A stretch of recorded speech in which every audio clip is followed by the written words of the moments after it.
Hi hello నమస్తే అండి. మీరు చూస్తున్నారు సిఆర్కే వీడియోస్ 16. ఈరోజు వీడియోలో మనం మదనపల్లికి సంబంధించి దిగుమతి ఏమాత్రం వచ్చిందో ఏమి ఎట్లా వీడియోలు తెలుసుకుందాం. అలాగే నిన్న టాప్ రేట్లు ఏ విధంగా ఉన్నాయి ఏమి ఎట్లా కూడా వీడియోలు తెలుసుకుందాం. ఇంకా ఈరోజు 6వ తారీఖు మే నెల 2025 మంగళవారం. మదనపల్లిలో దిగుమతి చూసుకుంటే కనుక ఇవాళ జీపీఆర్ పీవీఎస్ లైన్లో అయితే భారీగానే దిగిందండి. ఇంకా టీవీఎస్ లైన్లోకి వచ్చినట్టయితే 1-2 మండీలు తప్పిస్తే మిగతావన్నీ కూడా యథావిధిగానే దిగినాయి.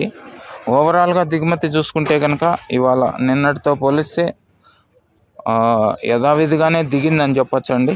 ఎందుకంటే 1-2 మండీలు తక్కువగా ఉన్నాయి. ఓవరాల్గా ఒక 5% అటు ఇటు లేదంటే యథావిధిగానే అయితే దిగింది. ఇంకా నిన్న టాప్ రేట్లు మదనపల్లిలో చూసుకుంటే 150 రూపాయలు అయితే టాప్ పడింది. ఇంకా మొలకల చెరువు గురించి చూసుకుంటే 130-135 రూపాయలు అయితే పడింది. ఇంకా అంగళ్ళకు చూసుకుంటే టాప్ రేట్ ఒకే ఒక లాటు 180 రూపాయలు అయితే పడింది. ఇది ఇప్పటి వరకు ఉన్న మదనపల్లికి సంబంధించి దిగుమతి సమాచారము, అలాగే నిన్న టాప్ రేట్లు. ఇంకా ఈరోజు మదనపల్లిలో ఏం రేట్లు పోతాయి ఏమి ఎట్లా తెలుసుకోవాలంటే ఇప్పుడే వీడియోని లైక్ కొట్టేసి కొత్తగా చూసే వాళ్ళు సబ్స్క్రైబ్ చేసుకొని బెల్ బటన్ అయితే ఆన్ చేసి పెట్టేసుకోండి. నెక్స్ట్ వీడియోలో ఆ డీటెయిల్స్ వస్తాయి. Thank you. ఈ వీడియో ఎంతవరకు చూసినందుకు. మళ్ళీ వీడియోలో మళ్ళీ కలుద్దాం. Thank you and bye.